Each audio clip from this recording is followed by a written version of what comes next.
My name is Irwin Lazar. As Carl mentioned, I work for a company called Nemertes Research. And my presentation this morning or this afternoon, depending on where you're located, will briefly talk about some of the research that we've gathered from end user organizations about where they are today in the context of supporting work from home, of taking advantage of video technologies, of meeting the challenges of what was a workforce that has gone through a fairly rapid upheaval, unlike anything I think any of us have ever seen in our lifetimes, and hopefully we'll never see again.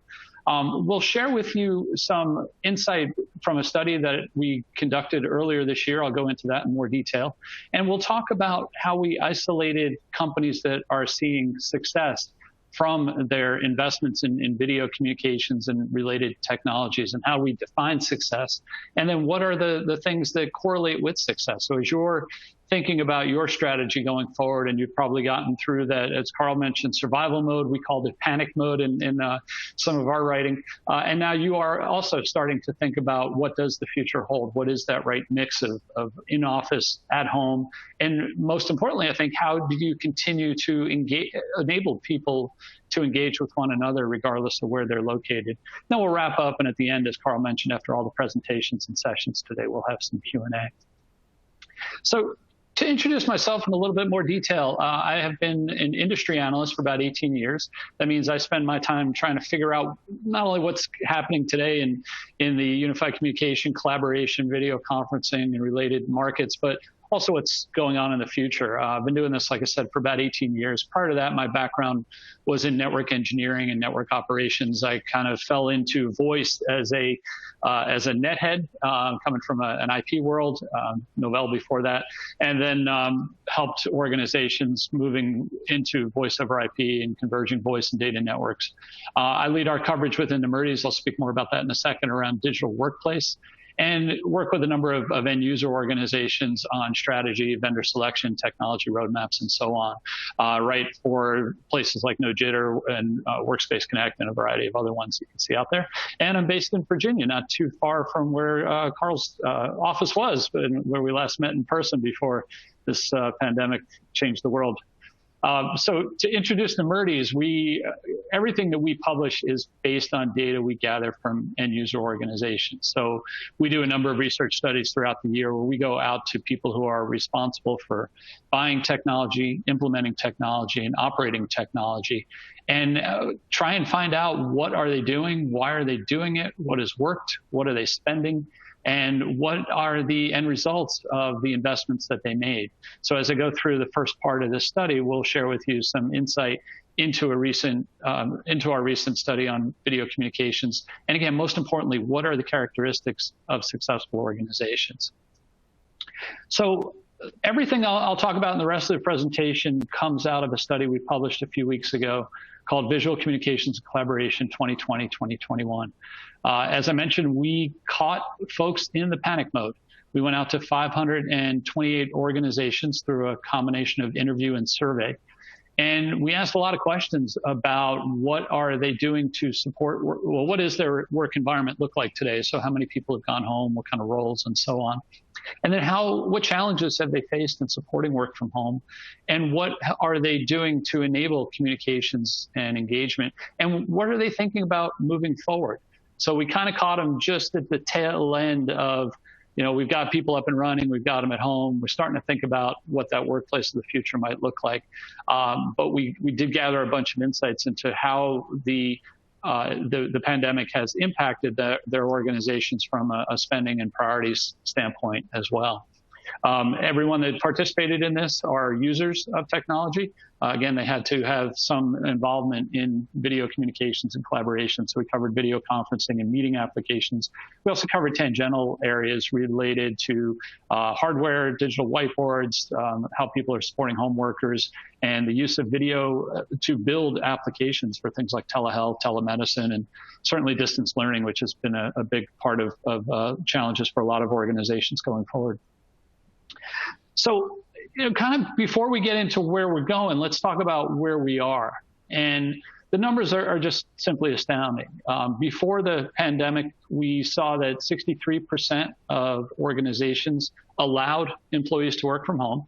about 34% of their workforce was working from home, and that may have been full-time, may have been part-time. In most cases, it was a couple of days a week, or depending on the role, if they could work from home, they might. And about 59% of customer service and contact center agents were working from home.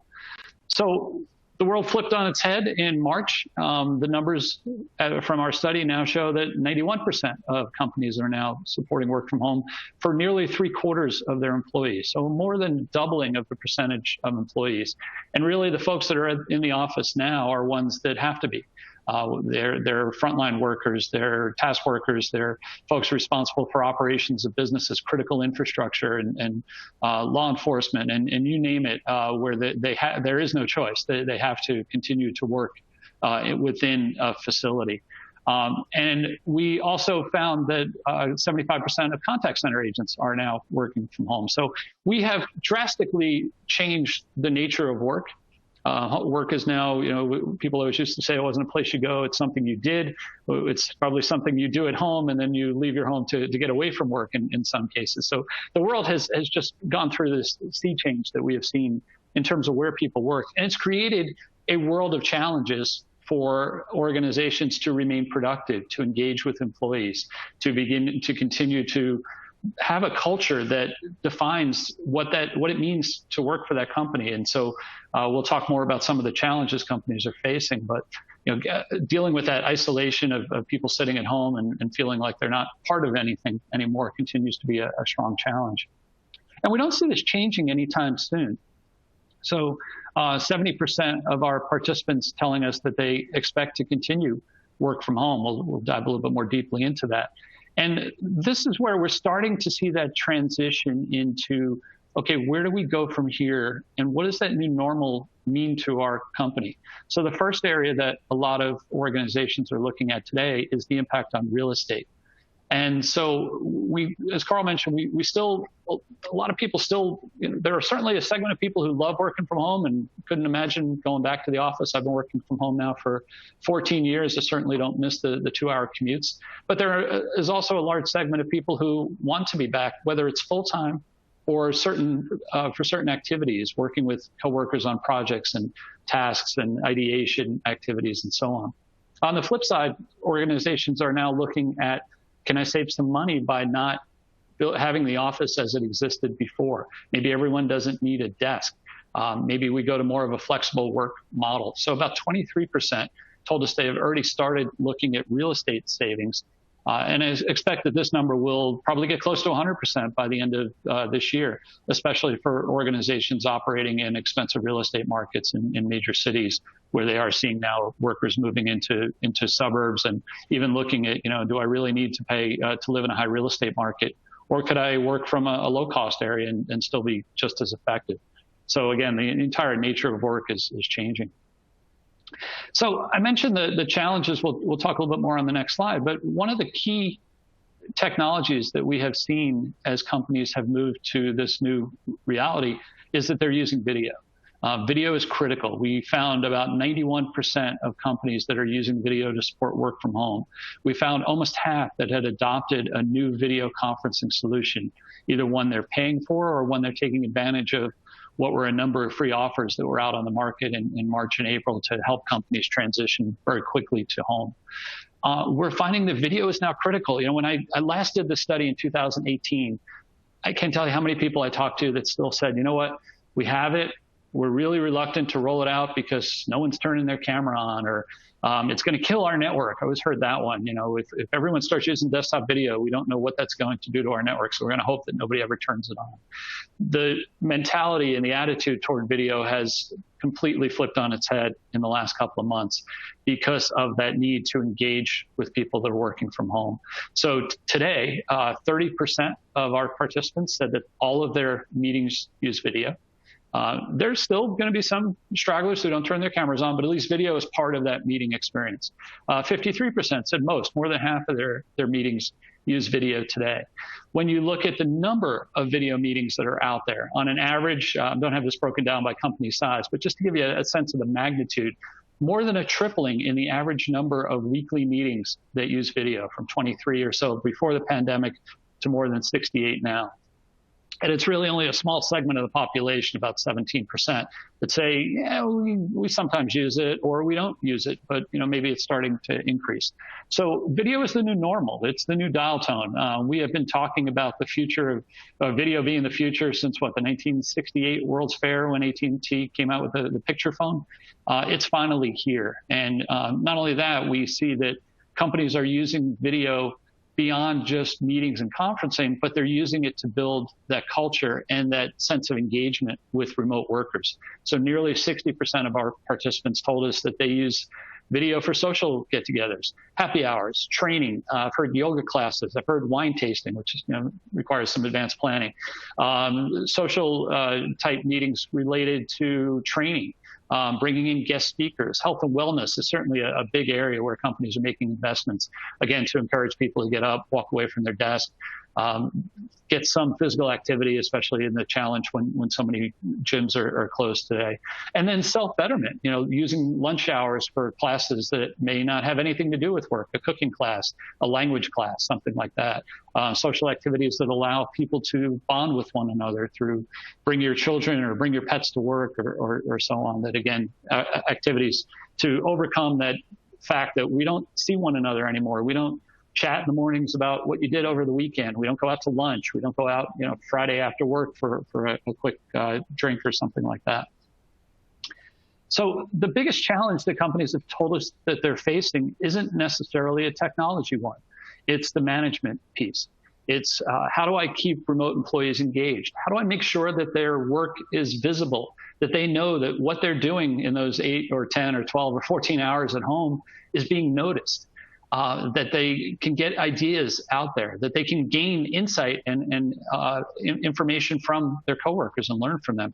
We've seen a big generational difference in this. I was just reading a study recently conducted by an organization that looks at generational differences. And what they found is that the baby boomers and Generation Xers are really happy working from home because they've got a lot of other things going on in their lives. And they appreciate the ability to close up the laptop and go out and do those in the afternoons or evenings. But younger generations are really struggling with work from home because they're just starting out in the workforce. They want to be part of a team. They want to have a mentor relationship. They want to contribute and learn from others. And it's harder to do when you're working from home, especially if you don't have video.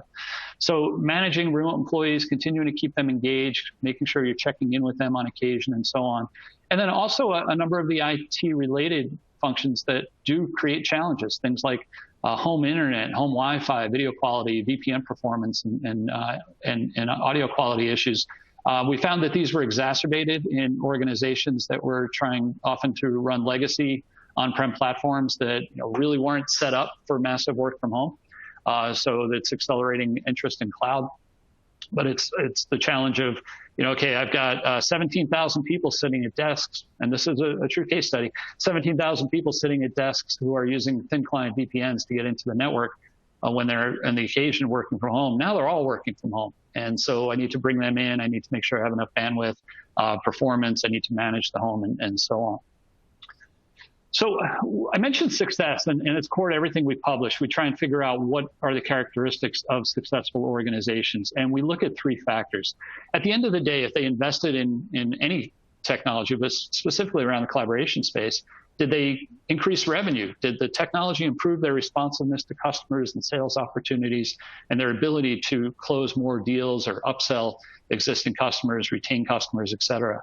Did they reduce cost, often by consolidating legacy infrastructure, taking advantage of cloud services, consolidating a variety of different providers that they might have had? And did they improve business process, meaning they increased productivity? Some examples we've seen have been reduction in meetings, shortening of meetings, start to finish times that got faster because our video engagement gave us more ability to, or better ability to collaborate than when we were all staring at an audio bridge in the past. So in our research, we asked participants if they had identified any one of these 3. And then we classified those. There was about 70% that had measured at least some benefit. We took that 70% and we classified them based on those that had seen benefit in at least 2 of those areas. They saved money, they made money, or they increased productivity, and their measured gain was above average. That gave us a success group of about 62 companies, and you can see the mix of how they're broken up tend to be a little bit more in the mid-size. But these were the ones that saw the biggest ROI for their video investments. On average, they saved about $250,000. They saw about a $400,000 revenue gain, again, often by using video to either deliver new services, telehealth, telemedicine, distance learning, et cetera, or by closing more deals because video made for a better sales process. And about 24% gain in productivity, again, measured as start to finish times. Did they increase those in any way? So we took our success group and then we said, okay, we're going to figure out what are they doing differently. But before we get to that, I want to share with you, the challenges we're hearing in our conversations with our clients as they begin to think about what the return to the office looks like. And there's a number of issues that they're struggling with. And this is across the board, whether it's a school or a traditional business environment or so on. The first is social distancing. How do we ensure that people in the office are separated, that we don't cram elevators, that we don't have people gathered in tight spaces? How do we make sure they're not touching things? So taking advantage of voice control and mobile control, or using touch type devices that might have a microbial coating that limits the ability of the virus to stay on it. How do we track how many people we have in the office? So we're not going to open the doors more than likely to what the office looked like before, especially those open office spaces that had a lot of people packed into them. But we want to know, okay, we're only opening for 50% of our employees. How do we track that? Do people reserve time that allows them to come in? Do we know where they are within the space? So if somebody tests positive, can we do things like contact tracing and figure out who might have been exposed? We want to provide flexibility. Again, the future is probably not everybody back in the office 5 days a week, but everybody coming to the office when they need to, when they want to meet with coworkers, when they want to get out of the house, when if they do desire to be in that office environment, we want to give them that capability. And I think the big one is that collaboration is never going back to the way it was. We're not going to suddenly start turning off video once people come back to the office. The idea that we're going to get everybody back in and they're going to spend 6 to 8 hours in the conference room again, or even an hour in a conference room again, probably isn't realistic anytime soon. So for people that are in their office, they're working with a mix of colleagues who are also in the office, but maybe at home, and they need to meet, and they need to meet effectively when they're still sitting at their desk.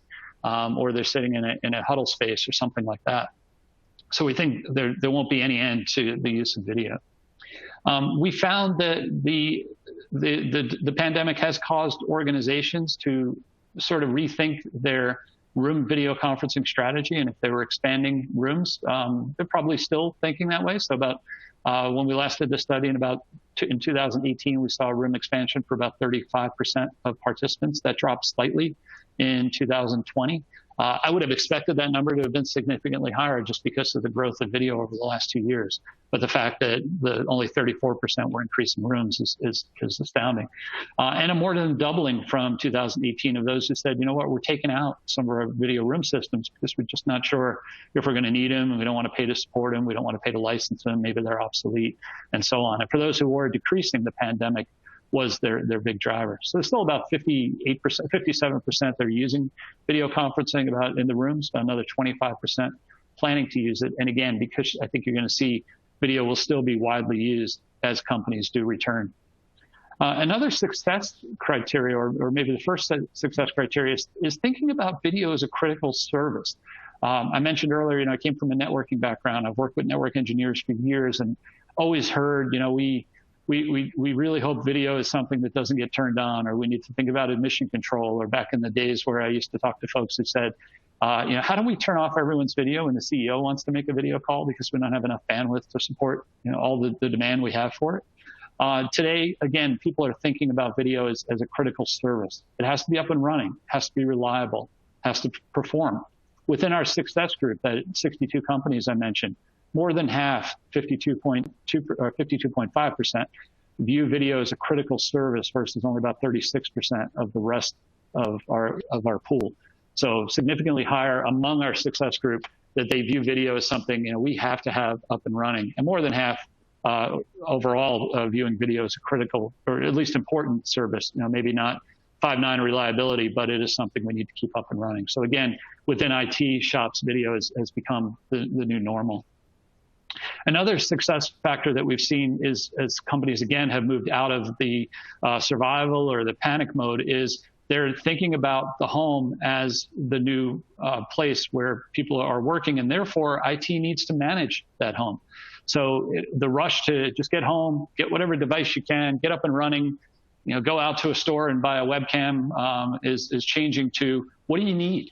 What optimizes that experience? Do we put out an executive system into the home? Do we put a higher quality webcam? Make sure you have a good quality headset. Make sure you have a speakerphone if you don't want to use a headset, or if you might prefer that model. Make sure you have adequate lighting and front-facing lighting, a backdrop to allow you to present a more professional image, like Carl has with the Pexit backdrop. So taking advantage of the opportunities to make that home environment higher quality hopefully will lead to overcoming some of those challenges we talked about earlier. And really, from a management and operations standpoint, that home office is part of the office. And so we are seeing companies investing in helping employees figure out, do you have a Wi-Fi dead spot? Do you have the right ISP plan? We want to be able to monitor and manage voice quality and video quality all the way out to that home worker. We want to tell you how to set up lighting so you're not on camera with this open, bright window behind you where nobody can see you. So we want to give basic guidance into how you optimize that video experience. Again, in all of these, the orange bars represent the success group. So you can see the success group is significantly more likely to be treating that home office as that new office, again, going forward. I mentioned earlier that we have seen a rapid adoption of cloud. So 78% of our success group said that they were more likely to use cloud services. Overall, it was about 65%. And we're seeing a lot of interest in, as you move to the cloud, depending on which cloud vendor you go to, taking advantage of those legacy endpoints. Again, if you think about the pandemic possibly slowing down investment in new endpoints, you might have legacy Cisco, Tamberg, Poly room systems that you want to continue to use as you move to cloud-based meeting services. So more than 64% that are thinking, we need to continue to support those devices, at least for the next few years. And then finally, as you come back to the office, as I mentioned, the new office will use video. So I think, let me went one too far here. So the new office will use video. So what that means is that you have to think about what that traffic bandwidth impact is on the office network. So again, among our success groups, significantly more interest in upgrading Wi-Fi, making sure Wi-Fi networks can support additional bandwidth for maybe high definition video, more bandwidth between locations, more internet bandwidth, especially from going out to the cloud. We found that our success group was a little less likely to deploy internet bandwidth because they probably had sufficient bandwidth and therefore ran into fewer problems with that transition to the cloud. Spending more money for home workers to make sure that they can get sufficient bandwidth in the home, and even using technologies like SD-WAN to optimize application performance across the wide area network. And then the final area is around analytics. And the big opportunity there is to look at understanding how people are using the tools, the video applications that you provision. So tracking the number of people in meetings. So you can look at, if no one's really ever in a meeting space, maybe I don't need that space. Maybe I can repurpose it for a closet or a phone booth type, micro type office for one or two people to sit and meet.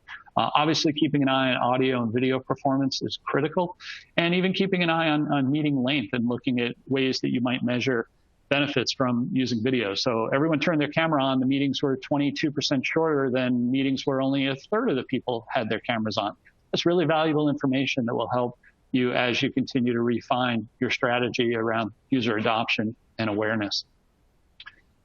And as we think about coming back, I think one of the big opportunities or challenges or things I'd like to see is probably the best way to describe this, is thinking about how are you going to build the right team going forward. Getting people safely back to work is not simply an IT problem. It requires involvement with IT, facilities, and HR to implement things like access controls that limit how many people can come in, notification systems so you know who's in the office at what time and when you've reached max capacity. Or God forbid, there's a person who tests positive. Now you need to notify people so they can be quarantined of course, in accordance with privacy concerns. Reservation tools that we talked about earlier. Backup plans. If you have to shut down the office and send everybody home again, make sure you can do that safely. That people can be up and running regardless of where they're located. Making sure that you know where people are. So again, if there is somebody who tests positive, that you can do contact tracing. Again, that creates some thorny privacy issues and may require employees to be notified what information is being tracked and how you're storing that information and so on. Take advantage of touchless control. We talked about things like voice control and using mobile phones to control meetings. We're seeing more interest in that. Scheduling of room cleaning. Maybe between every meeting, there's an hour break for the air filters to do their work or somebody to come in and clean surfaces. So you want to think about those kind of scenarios as well. So we recommend that companies develop a team that is, and most companies I think have this already as they're thinking about coming back, but that they have that safe work team that includes IT, facilities, and HR, so that they are all working together in unison, and it's not just IT trying to figure this out on their own. So wrapping up, we don't see work from home going away anytime soon. I think it's going to change. I think there will be a segment of the population that goes back either full-time or part-time. I think there's definitely a strong desire among a large segment of the population to have that option to go back at for some sort of work scenario. Video is critical. Video is here. It's not going anywhere anytime soon. We have looked at supporting work from home requires video. You can't do it effectively if people are just talking to one another without seeing one another, without capturing that visual interaction, that nonverbal communication, that ability to bond and be part of a team and continue or build a culture when people are no longer seeing each other in person.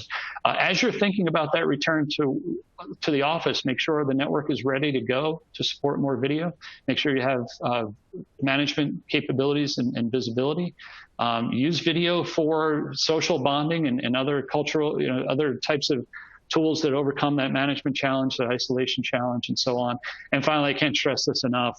You really need to coordinate with your facilities teams, with your HR teams. You need to have a cross-functional organization that is looking at what's the right way to come back to work as safely as possible, and how do we be prepared to make changes at a moment's notice, depending on what path the pandemic takes going forward.